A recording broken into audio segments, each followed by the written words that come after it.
everyone, welcome back to my channel. I'm going to be doing a pretty strict low buy for this summer and I wanted to share that journey with you. I'm planning to do updates every few weeks where we can check in on how I'm doing. I've got calendars that I've printed off. We're going to color in when I have like no spend days, things like that. But I just feel like checking in a little bit more than every month would be good for me. So I want to talk a little bit about why I'm doing this, like what's motivating me. So the first thing is that my husband and I will be moving in August. So I am motivated to not bring new things into my home. I had been on a low buy for about 8 months, focusing on that. To be honest, I kind of got a little lazy in May. I also had a job promotion in May. So then I was like, oh, well, maybe I'll just buy myself a little treat here, a little treat there, and then, you know, treat overhaul. So I need to reel it in, but that's one of the whys. Another why though is that my husband unfortunately was laid off. So that is something that we are managing. We're really grateful to have a fully funded emergency fund. We're really grateful to have, he was with his company for 12 years. So he got, I would say, a pretty good severance package. So we're totally fine. We're going to be able to keep the new house that we're building, all of that. Like, we've had time to process this and deal with it before I'm sharing with you all. But he is actively job hunting right now. So while we do have some good prospects for him, I think there's like 4 kind of opportunities that seem pretty promising at this point in time. Nothing is secured and like a done deal yet. So that's also something that while we are prepping to move, I just want to save, as much as we can, because I know when we move, we're going to have the moving cost and there's going to be new things that we have to buy for the house. And I'm sure there's going to be a list of things that I would expect to be in the new house that aren't, that I'm just going to have to like go do, a Walmart or a Target run to go get. So I just already know that there's going to be things that come up in like August, September, and I would just rather save my money now and have a little bit more budget to handle that stuff later.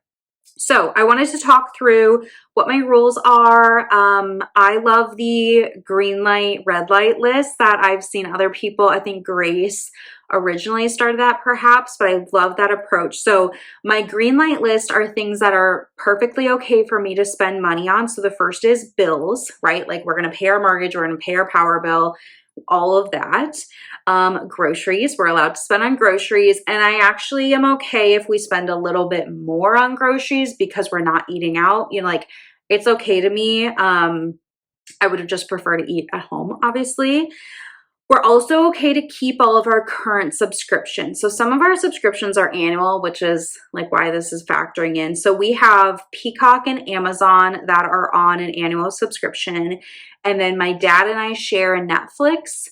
So I'm not going to get rid of that. And then my husband and I use Spotify for music. So we're going to keep those subscriptions, but we're not going to add any new ones this summer. No new subscriptions. We're also going to keep our gym membership, and I'm going to talk about this more when I talk about my strategies, but we're going to keep our gym membership. We belong to Lifetime Fitness. There's one like 5.5 minutes from our house. It's really convenient. I go every morning to work out. My husband's there right now. And one thing that it offers is they have an indoor lap pool that I use to swim laps, but then they also have an outdoor pool. So we have access free. I mean, we pay a monthly membership fee, but it feels free in the moment. Girl Math suggests it's free, but we have access to a pool all summer. So it's great. We don't need to, justify spending $20 to go to a pool. And so therefore you have to, stay so many hours. We can go to our pool for 5 minutes. We can go for 5 hours. It doesn't matter. So that's great. We also are going to allow eating out once a week. So that is our goal. That includes like DoorDash. Usually that's what we do. We actually don't go to restaurants and like sit down with a server very often anymore. But we're going to allow that once a week. So usually it's been Friday nights for us, but whatever day. And then we also are allowing true replacements. So if we're both out of toothpaste, there's no more toothpaste in the house, we can buy toothpaste. But if there is a mini of toothpaste, or my husband and I actually use different toothpaste because of preferences, but if I run out and there's still a backup tube of his, I'm going to use his. Like, we're just really focused on reducing the number of things that we're going to have to move. So there's that. And then also what's allowed is any necessary expenses for my husband's job search. So for example, this week he's going to a networking event and it's going to be all day. And so yeah, he's allowed to buy lunch there. He's allowed to get a coffee, you know, whatever he needs to kind of fuel himself to have meaningful conversations and all of that, that's allowed. So, or like if he has to pay for parking or whatever, you know, like that's all allowed. Okay.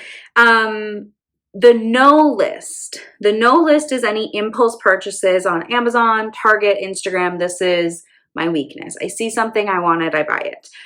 We're not doing that, okay? No more. For me, absolutely no clothes. I can't think of a single piece of clothing I could need. I am in a wedding in August. I have bought my dress. It's being shipped to me. I actually bought two because I don't know which size, and then I'll return the one that I don't need. But I think I have everything I need. I might, if the bride decides like she wants a specific shoe, then that's allowed. And I have actually a wedding sinking fund for this. My husband and I, we saved $2,000 for this wedding. So if there's something required by the bride for like cohesive photos, she's the bride, that's fine. But otherwise, absolutely no clothing, no shoes, no accessories, none of that.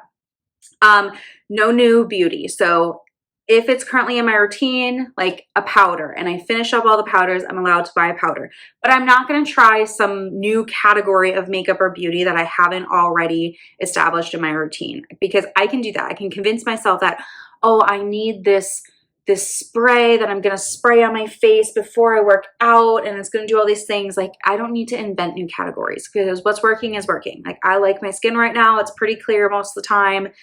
It's fine. Also no bulk purchases. And this, I love to bulk buy on sale and then I use it. Like I do know what to bulk buy on, but because we're moving, I don't need to bulk buy anything. Okay. So I have a couple of strategies here. The first is my allowance system. So I've actually already been doing this for about 6 weeks to see if it would work for me, and I'm loving it. So this is good. So I have established an allowance system where I have to earn some different spending money. So I'm giving myself $25 a week. That covers, like if a friend of mine says, hey, do you want to go for a walk and get a nice coffee like on Sunday morning? I can say yes to that. That iced coffee comes out of my $25 spending budget. Or if I need a new mascara and it is a true replacement, I'm going to use my spending money first, right? So I get $25 a week. And then I have my 6x6 allowance program. So this is 6 habits that I'm trying to do 6 days a week. So most of the week. So those habits are working out, drinking 90 ounces of water. I have a tumbler that's 30 ounces. So I'm trying to drink 3 of those. Read a chapter. My skincare routine, both AM and PM. So if I skip morning, but I do night, it doesn't count for the day. Brain dumping, because I can get overwhelmed. And so just like getting it out, I have a running list on my phone of to-dos, and then also a 15-minute house reset. So those are the 6 habits that I'm trying to do 6 days a week. How this works is this is a point structure. This motivates me. I know for some people this is tedious, but like I love it. So I have an app that helps me track all of this too. So for each of those 6 habits, let's say I do all 6 of them today. I get a point for each, so that's 6 points today. So each day I can earn points. There are also a couple of bonus categories. So for example, if I hit a perfect week, so all 6 of my habits I hit at least 6 days, which hasn't happened yet, but I'm hoping it will, I can get like an extra 4 points. Like I already have this in my phone. Or if I finish a book, I get 2 extra points. And then I have some other ones for like moving and stuff like that. So I have my base points, and then I can earn bonus points on things that are like harder and things that aren't naturally going to happen every week. So anyway, all that to say, every Monday I've been logging my points here in my planner. I'll show you. So I've been logging my points. I have them all listed out, and I just put in the number, I tally it up. And then for every 50 points, I'm unlocking some additional allowance. So I also have this tracker, and I color this every time I get to 50 points. That's one of these squares. So for example, every 50 points, I can earn $10 for a coffee or a treat just because. So what that looked like for me on Monday this week is I got $25 for my wallet, and then I looked, oh, I got to the next, 50. I surpassed 250. So here's an extra $10 to go in my wallet that I can go get a coffee or an ice cream or a treat this week whenever I feel like it. Okay, so it's like adding to my allowance.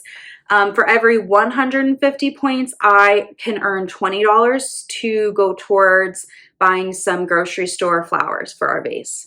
Every 250 points, I can earn $30 for a wish list item. So this continues. For every 400 points, I can earn $60 for a day out. So like maybe I want to go get lunch, or maybe I want to, do something that costs money. I have that. Every 500 points, I can book a self-care appointment. And then once I finally hit 1,000 points, I can buy a nice piece of jewelry. So I have money that I am saving for some of those bigger ones every month so that it's like taken care of. But that really motivates me to like try to get to the next 50-point increment so that I can color in another box on that sheet. So, hopefully you're following. So that's one of my main strategies to keep me engaged and keep me focused. It's also those 6 habits that's filling my time. So like, I know that I like to read 1 to 2 chapters of my book before I go to bed. So I'm going to bed, I'm going upstairs to do my skincare routine and get into bed and all that a little bit earlier. And I know that I'm supposed to be doing a 15-minute house reset. So like midday over my lunch break or right after work, I'm doing laundry or I'm doing something. So this is also keeping me kind of busy so I'm not scrolling and finding things that I imaginary self thinks that I need. So a couple of other strategies that I'm implementing to go along with it is the wish list. So I can put things on my wish list, if there's a necklace that I want or lipstick I want or whatever it is that I want, I can put it on the list. And then, like I said, once I earn that 250 points, then I can go up to $30 from my wish list.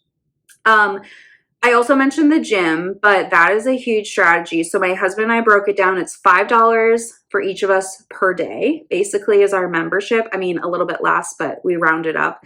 So that's great. And like I said, there's an outdoor pool, there's a sauna, there's a hot tub, there's a steam room.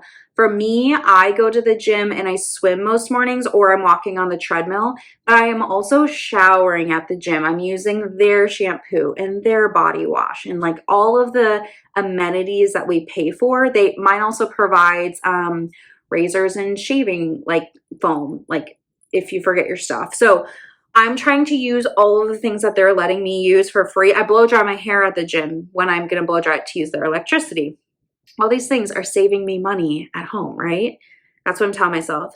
Another thing is we just pulled out our little coolers. So my husband and I each have a little cooler that can fit, like a can of Diet Coke or a snack or whatever in. So when we go to the gym to go sit at the pool on the weekends, we can pack, something cold to drink. We can pack a little snack. And that's something that even when we just like go out, sometimes on a Saturday, we'll like go check out our new house. And then maybe like last weekend, we went and walked through a nursery to go look at plants and stuff. And so it was nice to have a cooler packed with, a snack in there and a cold beverage. And so that's something I'm going to keep doing, is just packing our little coolers, because worst case scenario, we don't use them. And then I unpack it when we get home. But at least we had it, so like we weren't tempted to stop at a gas station or anything else to buy something. And then obviously project panning. I'm going to keep doing that. So yeah, that's what we're going to be doing. For my updates, I'm not going to go through this whole spiel every time, but for my updates, I will be logging on these calendars that I printed off what I spent each day. So like I'm filming this on the 2nd. So yesterday was the 1st. I put how many points I earned from the previous week, what I unlocked like allowance wise, and then I have a lot of bills that are paid automatically on the 1st, like our mortgage, our HOA dues. We have a storage fee right now for like the moving situation. So like I have a number of bills that are all set to come out on the 1st. So I just put bills paid, and then I will color this in on when we're together. I'll color in, each of those. But I'm looking for either blue spaces. Blue means that I did spend money, but it's from the allowed list, so I didn't break any rules. Or greens, which is completely no spend. I had no allowed spending and no non-allowed spending. That's a double negative. You know what I mean? Orange days are when I break my rules. So we're hoping for no oranges, okay? So I have this for the whole summer, June, July, August. The other thing I wanted to mention is I have put on here any special dates. So for example, this week, there's someone in our family with a birthday. We've already sent a birthday card. Earlier this year, I bulk bought a bunch of really cute cards. So I have a number of birthday cards. I have a couple of wedding cards and like baby shower cards. We have Father's Day cards. Like we have pretty much all the cards we would need for the rest of the year and probably into next year, to be honest. So like Father's Day is later this month, but I already have a card for both my husband and I to send to our dad. So that should be fine. Oh, the other thing I forgot to mention is that I think I mentioned it with the wedding stuff. Like I have a sinking fund for that can fund any wedding related expenses for this wedding that I'm in later this summer. But I also have $100 that I cash stuffed and saved during my saving challenges for 4th of July. So when that weekend comes around, we get an extra $100 and we can do whatever we want with it. Like that's the point of it, is to have a little bit of more fun weekend, you know, if we want to go do something or whatever. So that's all allowed, just waiting for those right kind of moments in time to come up. Okay, I hope this makes sense. I feel like I'm just rambling at this point. So the moral of the story is I'm trying to spend less money this summer. I'm trying to spend less money. I'm trying to use what I have. I'm trying to prep for moving. I know I need to start like really decluttering here soon and seeing like what is actually going to move with me. That's such a good question for decluttering, as like, do I want to bring this with me? Yes, no. Because the choice then is, yes, then I need to put it in a box and physically move it and then unpack it and put it away and all that. Or no, it can just leave my house and I don't have to deal with it later. So that's also something that I have been decluttering. Like I've done some videos on my channel where it's declutter 50 things with me, which is good. But I feel like now, as it's getting even closer, I'm like, okay, now I'm really ready to purge. And I'm also at the point where like there were some things I was holding on to because we've been living in this townhome for basically a year while this house is being built. So it's like I'm not quite ready to get through stuff because I'm using it, but I'm not planning to bring it with me. So I'm going to see if there's things I can start to purge. All that to say, that's another activity and strategy to keep me busy to not spend money. So that's all I have for you. I would love to hear from you if you are doing a low buy, a no buy this summer. Let me know in your comments any strategies you have or favorite like cheap free activities. Would love to hear from you. From us, the pool, we're definitely going to use and abuse. I think I might start like putting like a star or smiley face on here on all the days that we use the pool, because that would be a really interesting stat. And then also we've just been enjoying our back patio. We have a small little concrete patio. It has our grill. We have a table and chairs. The cat goes outside. Like that's a nice little area for us to just enjoy being outside too. So that's great. Okay, that's all I have for you. I will see you in a couple of weeks. We'll do a check-in. And until then, stay tuned. I've got other content coming to my channel. Would love for you to consider subscribing. That's all I have. So I'll see you in the next one. Bye.